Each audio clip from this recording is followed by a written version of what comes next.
Chapter 9, Queen Alice.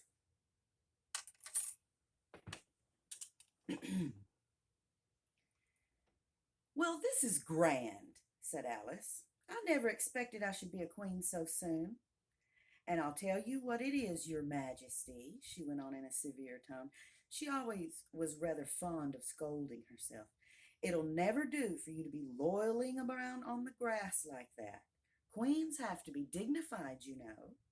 So she got up and she walked about rather stiffly just at first, as she was afraid that the crown might come off.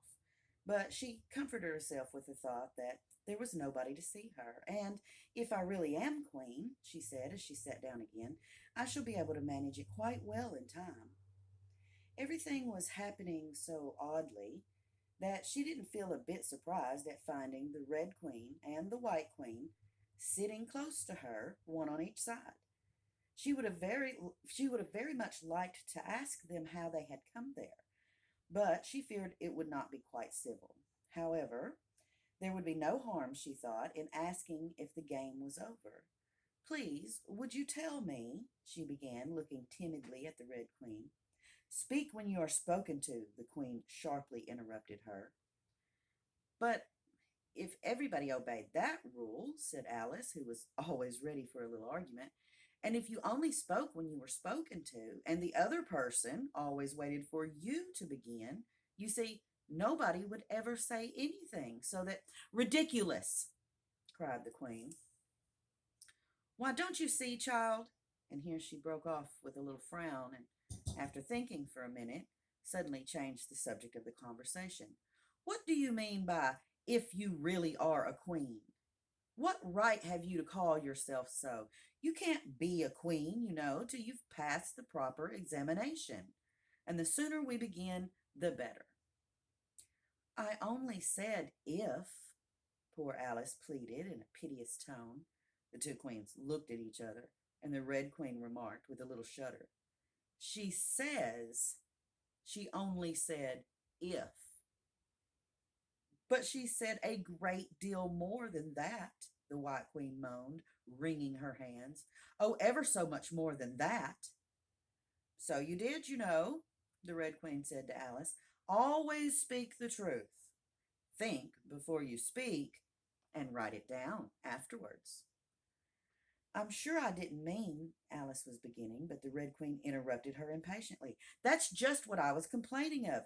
You should have meant. What do you suppose is the use of a child without any meaning?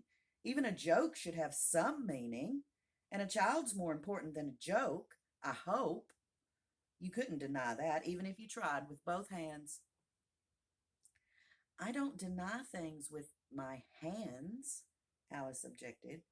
Nobody said you did, said the Red Queen. I said you couldn't if you tried.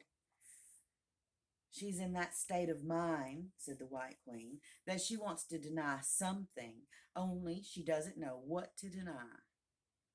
A nasty, vicious temper, the Red Queen remarked, and then there was an uncomfortable silence for a minute or two.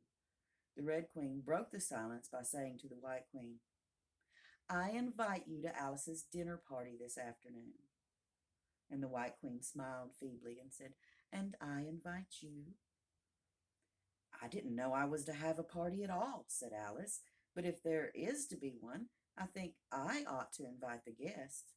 We gave you the opportunity of doing it, the Red Queen remarked, but I dare say you've not had many lessons in manners yet. Well, manners aren't taught in lessons, said Alice. Lessons teach you to do sums and things of that sort. And you do addition? The White Queen asked. What's one and one and one and one and one and one and one and one and one? Well, I don't know, said Alice. I lost count. She can't do addition, the Red Queen interrupted. Can you do subtraction? Take 9 from 8. 9 from 8 I can't, you know, Alice replied very readily. But she can't do subtraction, said the White Queen. Can you do division? Divide a loaf by a knife. What's the answer to that? Well, I suppose, Alice was beginning, but the Red Queen answered for her. Bread and butter, of course. try another subtraction sum. Take a bone from a dog, what remains? Alice considered.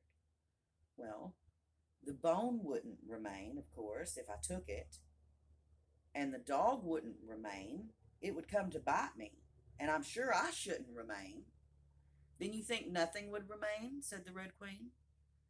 I think that's the answer. Wrong, as usual, said the Red Queen. The dog's temper would remain. But I don't see how. Why, look here, said the Red Queen. The dog would lose its temper, wouldn't it? Perhaps it would, Alice repeated cautiously. Well, then, if the dog went away, its temper would remain, the Queen exclaimed triumphantly. Alice said as gravely as she could, they might go different ways. But she couldn't help thinking to herself, what dreadful nonsense we are all talking. She can't do sums a bit, the Queen said, together with great emphasis. Can you do sums? Alice said, turning suddenly on the White Queen, for she didn't like being found fault with so much. The Queen gasped and she shut her eyes. I can do addition, if you give me the time, but I can't do subtraction under any circumstances. Of course, you know your ABC, the Red Queen said. To be sure I do, said Alice. So do I, the White Queen whispered. We'll often say it over together, dear, and I'll tell you a secret. I can read words of one letter. Isn't that grand? However, don't be discouraged. You'll come to it in time. Here, the Red Queen began again. Can you answer useful questions? She said. How is bread made? Oh, I know that, Alice cried eagerly. You take some flour. Where do you pick the flour? The White Queen asked. In a garden or in a hedge? Well, it isn't picked at all, Alice explained. It's ground. How many acres of ground? Said the White Queen. You mustn't leave out so many things. Fan her head, the Red Queen said. She's being feverish after so much thinking. So they set to work, and they fanned her with bunches of leaves, till she had to beg them to leave off. It blew her hair about so. She's all right again, said the Red Queen. Do you know languages? What's the French for fiddle-dee-dee? Fiddle-dee-dee's not English, Alice replied gravely. Who ever said it was? Said the Red Queen. Alice thought she saw a way out of the difficulty this time, and said, If you'll tell me what language fiddle-dee-dee is, I'll tell you the French for it, she exclaimed triumphantly. But the Red Queen drew herself up rather stiffly and said, Queens never make bargains. I wish queens never asked questions, Alice thought to herself. Don't let us quarrel, the White Queen said in an anxious tone. What is the cause of lightning? The cause of lightning, Alice said very decidedly, for she felt quite certain about this, is the thunder.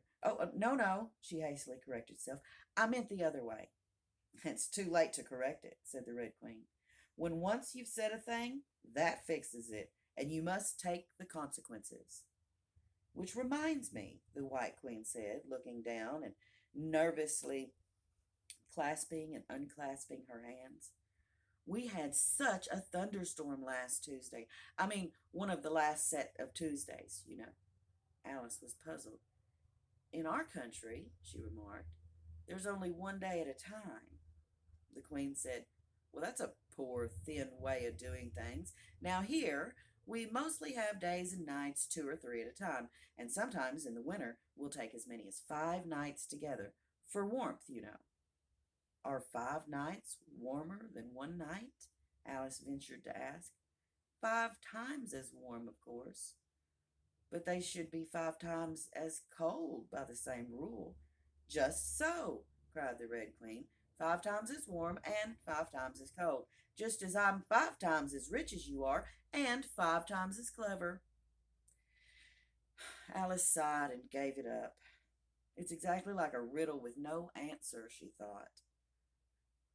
Humpty Dumpty saw it too, the White Queen went on in a low voice, more as if she were talking to herself.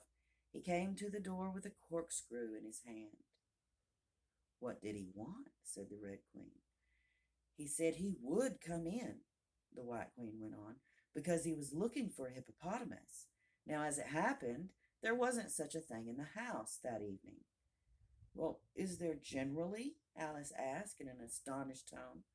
Well, only on Thursdays, said the Queen. I know what he came for, said Alice. He wanted to punish the fish because. And here the White Queen began again. It was such a thunderstorm you can't think. She never could, you know, said the Red Queen. And part of the roof came off, and ever so much thunder got in, and it went rolling round and round the room in great lumps, and knocking over the tables and things, till I was so frightened I couldn't remember my own name. Alice thought to herself, I should never try to remember my name in the middle of an accident. Where would be the use of it? But she did not say this aloud for fear of hurting the poor Queen's feelings. Your Majesty must excuse her, the Red Queen said to Alice, taking one of the White Queen's hands in her own and gently stroking it. She means well, but she can't help saying foolish things, as a general rule. The White Queen looked timidly at Alice, who felt that she ought to say something kind, but really she couldn't think of anything at the moment. She never was really well brought up, the Red Queen went on, but it's amazing how good-tempered she is. Here, pat her on the head and see how pleased she'll be. But this was more than Alice had the courage to do. A little kindness and putting her hair in papers would do wonders with her.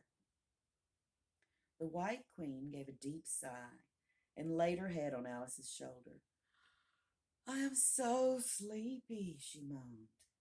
She's tired, poor thing, said the Red Queen. Smooth her hair, lend her your nightcap, and sing a soothing lullaby. Well, I haven't got a nightcap with me, said Alice as she tried to obey the first direction, and I don't know any soothing lullabies. I must do it myself then, said the Red Queen, and she began, Hush-a-bye, lady, in Alice's lap, till the feast's ready, we've time for a nap. When the feast's over, we'll go to the ball, Red Queen and White Queen, and Alice and all. And now you know the words, she added, and she put her own head down on Alice's other shoulder. Just sing it through to me. Oh, I'm getting sleepy too. In another moment, both queens were fast asleep and snoring loud. What am I to do? Exclaimed Alice, looking about in great perplexity. At first one round head and then the other rolled down from her shoulder and lay like a heavy lump in her lap. I don't think it ever happened before that any one had to take care of two queens asleep at once. No, not in all the history of England. It couldn't, you know, because there never was more than one queen at a time. Do wake up, you heavy things, she went on in an impatient tone, but there was no answer, just gentle snoring. The snoring got more distinct every minute and sounded more like a tune. At last she could even make out the words, and she listened eagerly. Then the two great heads vanished from her lap. She hardly missed them. She was standing before an arched doorway over which the words Queen Alice were written in large letters. On each side of the arch there was a bell handle. One was marked Visitor's Bell, and the other was Servant's Bell. I'll wait till the song's over, thought Alice, and then I'll ring the... Well, which bell will I ring? She went on, very much puzzled by the names. I'm not a visitor. I'm not a servant. There ought to be one marked Queen, you know.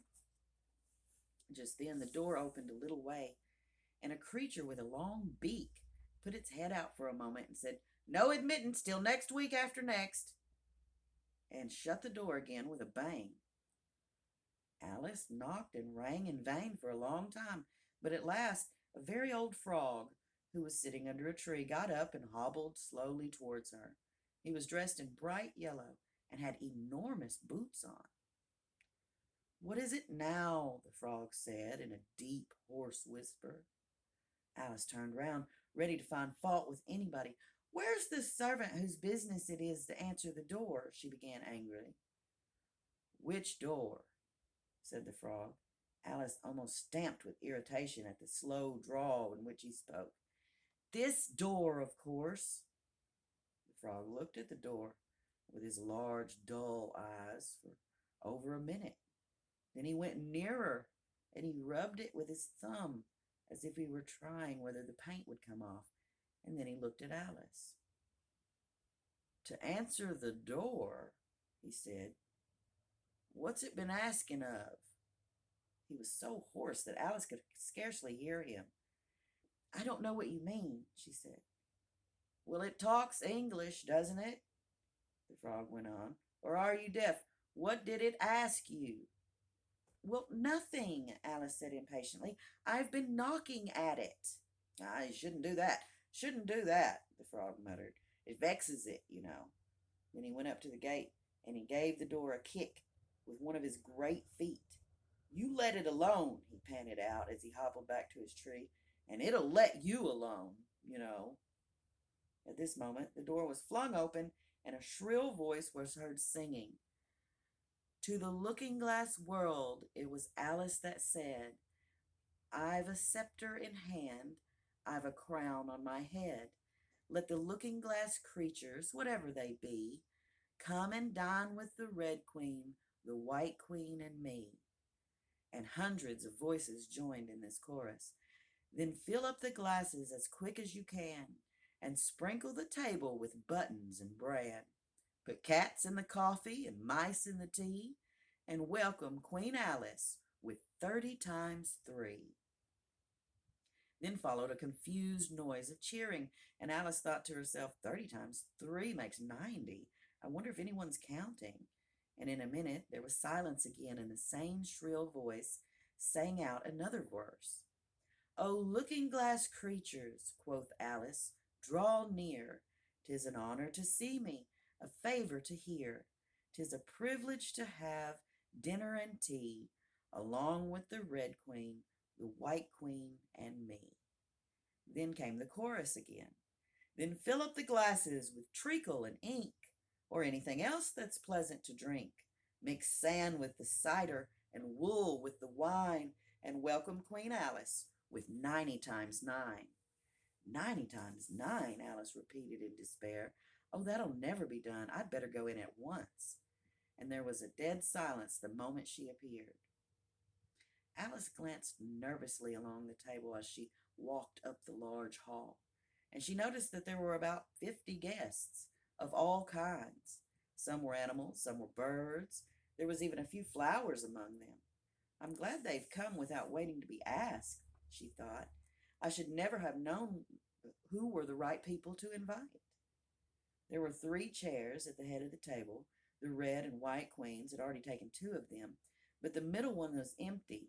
Alice sat down in it, rather uncomfortable in the silence, and longing for someone to speak. At last the Red Queen began. You've missed the soup and the fish, she said. Put on the joint. And the waiters set a leg of mutton before Alice, who looked at it rather anxiously, as she had never had to carve a joint before. You look a little shy. Let me introduce you to that leg of mutton, said the Queen. Alice, mutton, mutton, Alice. The leg of mutton got up in the dish and made a little bow to Alice, and Alice returned the bow, not knowing whether to be frightened or amused. May I give you a slice? She said, taking up the knife and fork and looking from one queen to the other. Certainly not, the Red Queen said very decidedly.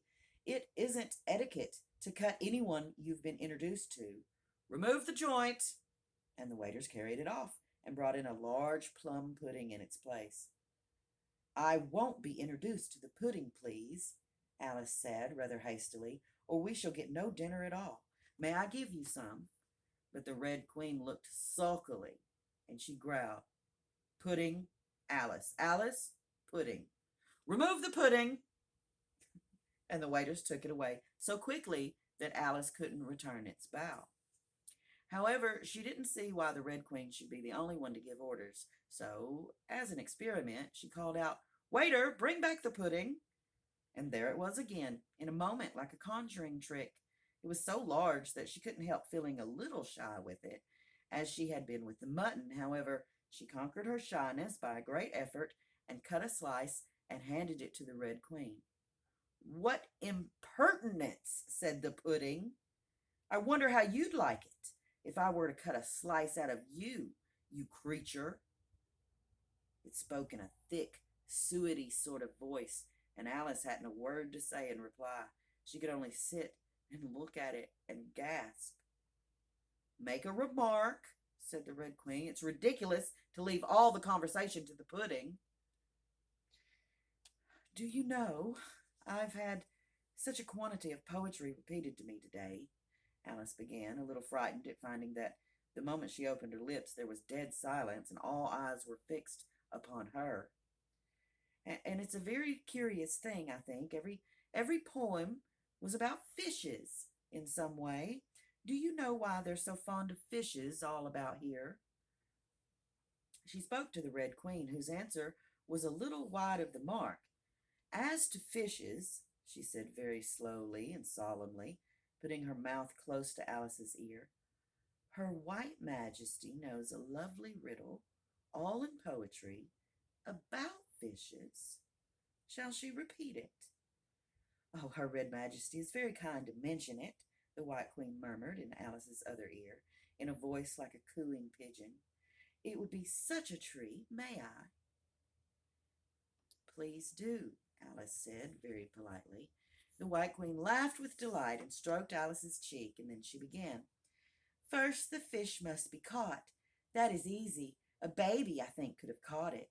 Next, the fish must be bought. That is easy. A penny, I think, would have bought it. Now cook me the fish. That is easy, and will not take more than a minute. Let it lie in a dish. That is easy, because it is already in it. Bring it here and let me sup. It is easy to let such a dish on the table. Take the dish cover up. Ah, that is so hard, I fear I'm unable. For it holds it like glue, holds the lid to the dish while it lies in the middle, which is easiest to do. Undish cover the fish or discover the riddle. Take a minute and think about it, and then guess," said the Red Queen. "Meanwhile, we'll drink to your health. Queen Alice's health!" she screamed at the top of her voice, and all the guests began drinking directly. And they drank very strangely. Some of them put their glasses upon their heads like extinguishers and drank all that trickled down their faces. Others upset the decanters and drank the wine as it ran off the edges of the table. And three of them, who looked like kangaroos, scrambled into the dish of roast mutton and began eagerly lapping up the gravy, just like pigs in a trough, thought Alice. "You ought to return thanks in a neat speech," the Red Queen said, frowning at Alice as she spoke. "We must support you, you know," the White Queen whispered, as Alice got up to do it, very obediently, but a little frightened. "Thank you very much," she whispered in reply, "but I can do quite well without—" "Well, that wouldn't be at all the thing," the Red Queen said very decidedly, so Alice tried to submit to it with good grace. "And they did push so," she said afterwards, when she was telling her sister the history of the feast. "You would have thought they wanted to squeeze me flat. In fact, it was rather difficult for her to keep her place while she made her speech. The two queens pushed her so, one on each side, they nearly lifted her up into the air. I rise to return thanks," Alice began, and she really did rise as she spoke several inches, but she got hold of the edge of the table and managed to pull herself down again. "Take care of yourself," screamed the White Queen, seizing Alice's hair with both her hands. "Something's going to happen." And then, as Alice afterward described it, all sorts of things happened in a moment. The candles all grew up to the ceiling, looking something like a bed of rushes with fireworks at the top. As to the bottles, they each took a pair of plates, which they hastily fitted on as wings, and so, with forks for legs, went fluttering about in all directions. And very like birds they look, Alice thought to herself, as well as she could in the dreadful confusion that was beginning. At this moment she heard a hoarse laugh on her side, and she turned to see what the matter was with the White Queen. But instead of the Queen, there was the leg of mutton sitting in a chair. "Here I am," cried a voice from the soup tureen, and Alice turned again just in time to see the Queen's broad, good-natured face grinning at her for a moment over the edge of the tureen before disappearing into the soup. There was not a moment to be lost. Already several of the guests were lying down in the dishes, and the soup ladle was walking up the table towards Alice's chair and beckoning to her impatiently to get out of his way. "I can't stand this any longer," she cried, and she jumped up and she seized the tablecloth with both hands. One good pull, and plates, dishes, guests, and candles came crashing down together in a heap on the floor. "And as for you," she went on, turning fiercely upon the Red Queen, whom she considered to be the cause of all of this mischief. But the Queen was no longer at her side. She had suddenly dwindled down to the size of a little doll, and was now on the table, merrily running round and round after her own shawl, which was trailing behind her. At any other time, Alice would have felt surprised at this, but she was far too much excited to be surprised at anything now. "As for you," she repeated, catching hold of the little creature in the very act of jumping over a bottle which had just lighted upon the table, "I'll shake you into a kitten, I will."